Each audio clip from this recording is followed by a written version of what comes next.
What, in your opinion, are the most effective ways CHROs can frame workforce priorities when speaking with CFOs and COOs? Of course, there's that ROI component, Brian, that you mentioned that I'm sure has to come up at some point in time. But what would you add there in terms of how they can be the most effective in those rooms? Brian, we'll go with that with you first for this.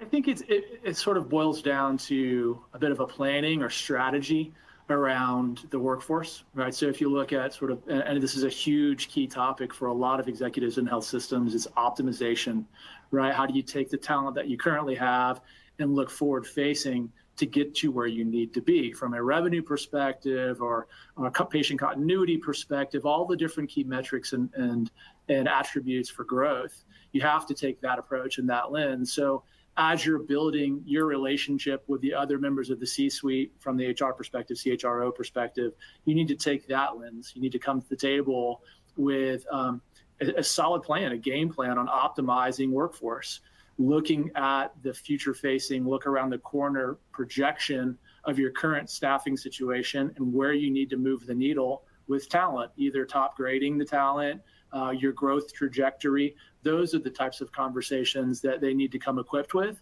so that when you're speaking to that dollars and cents business stake executive, you've got that information that you're armed with to be able to articulate the importance and value from that ROI perspective that CHRO or HR team can bring.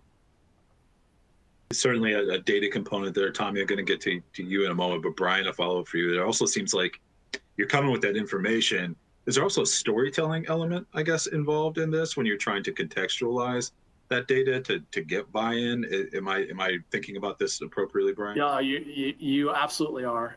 There's some resonating things that really work. And actually, I had a conversation, I think 2 weeks ago, with a CHRO at a large health system, and she was sharing the example. She was seeking some support and validation, but she shared a great example of how the aging population of their providers are now looking to sunset and retire.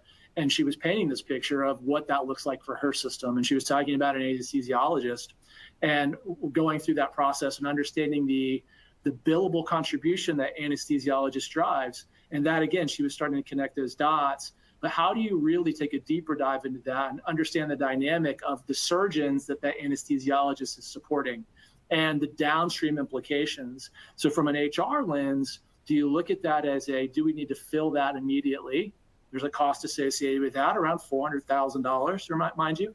Or do you fill that with a CRNA or a CAA, or a multitude of ways to look at through that opportunity? So if the CHRO or HR team can convey messages from that lens, that you're looking at it not just through the SG&A, the costs to fill that role, but the outputs associated with that, it really resonates. You're looking at it holistically, and sharing anecdotes and stories along those lines help to drive that point home. And there's ways to do that. I'm not here to necessarily advocate for AMN, but our workforce optimization team and analytics, there's tools out there available to these folks in the CHR world to help them navigate those conversations and add that extra layer of value.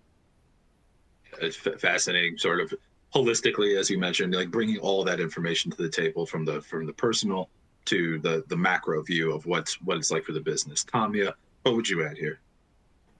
Yeah, I think it's really goes back. It goes to the CHRO has to be in the conversation in the beginning to understand what is the business outcome we're trying to drive for, and then being able to connect.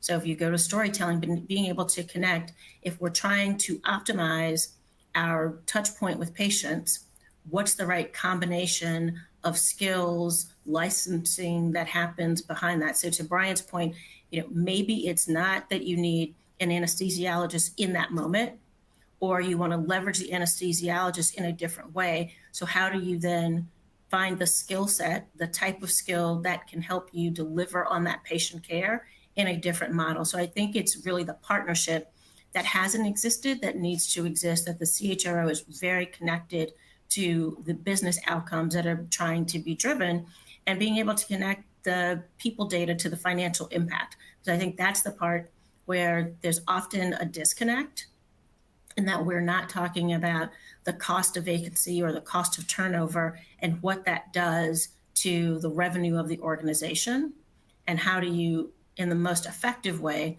fill that gap. in order to provide the patient outcomes and patient care that every system is trying to do.